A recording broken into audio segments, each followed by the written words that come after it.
I want you to think about your life. And I want you to think about your income.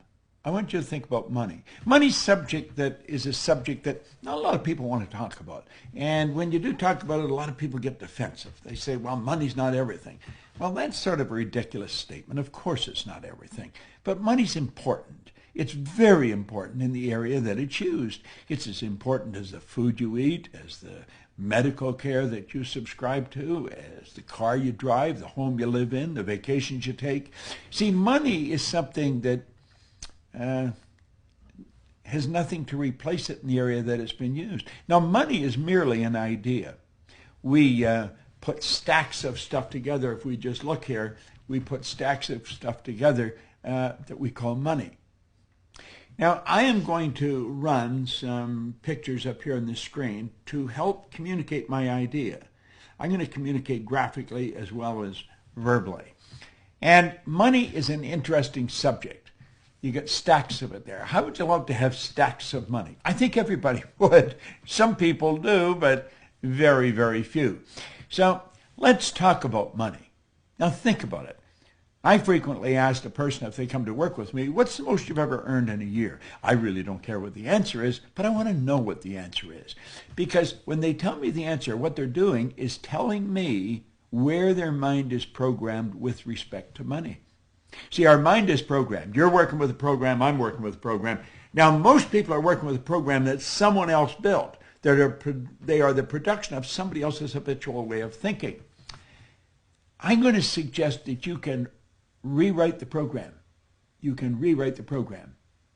Now, before we get into the money too deep, back in 1970, Alvin Toffler wrote a book, Future Shock. And what he was doing was predicting what's going to happen in the future. And he looked ahead about 50 years. And he said, the future is going to be a shock for most people.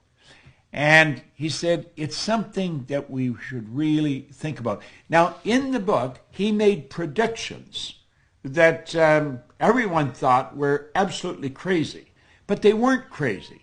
You see, these were predictions of what he said was going to happen over the next 50 years.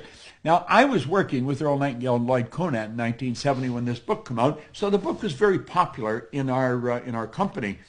And most of us thought, this guy's smoking something. This couldn't possibly happen. But stop and think of what's happening with your cell phone. I can type a message here, and I can send it anywhere in the world. And you'll see it simultaneously with me sending it. If you would have suggested that in 1970, people would have thought you were losing it. Well, he recently came out with something. He said, the illiterate of the 21st century are not going to be the people who cannot read and write. The illiterate of the 21st century are going to be the people who cannot learn, unlearn, and relearn. They're going to be the people who cannot learn, unlearn, and relearn. That's called changing your paradigm. And I want to share some information with you.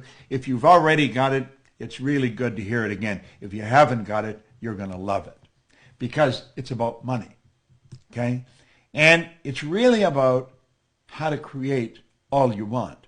You have to have multiple sources of income. You can go back to the ancient Babylonians, as far back in ancient history as you can go, and you're going to find that the wealthy people all had multiple sources of income.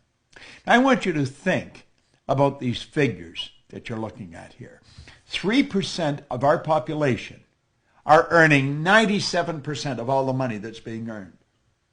And everybody says that's unfair. Well, it's based on a law. That's really what it's based on. Our income is the harvest of our production.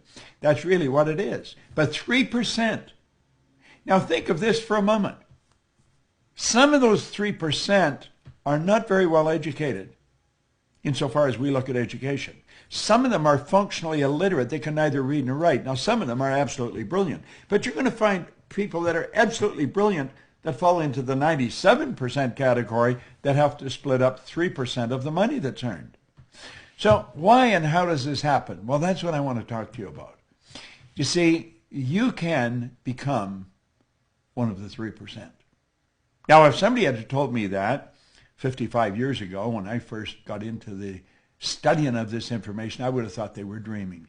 But my income went from $4,000 to $175,000 in a year. And it was based on the concept that I want to explain to you here. It's a very, very powerful idea. It really is. But what we have to understand is that the earning of money is something that doesn't happen by accident. You see, you can belong to this 3% group by creating multiple sources of income. Now, as I just said a minute ago, wealthy people historically have always had multiple sources of income. This isn't an accident. It's by design. You can design this. So I'm going to ask you to really pay attention here. And you probably want to watch this video a number of times. There is an absolute law governs compensation. We know that there's a law. If I let this go, you know it's going to fall. If I let this go, it's going to fall. It's not going to go up. It has to go down. It has to go down. That is an absolute law. It's called the law of gravity. That's a law of the world. Well, the law of compensation is a law. And it's very exact. I want you to really pay attention to it, because this law clearly states that the amount of money you earn is in direct ratio, it's in exact ratio to the need for what you do, your ability to do it, and the difficulty there is in replacing you.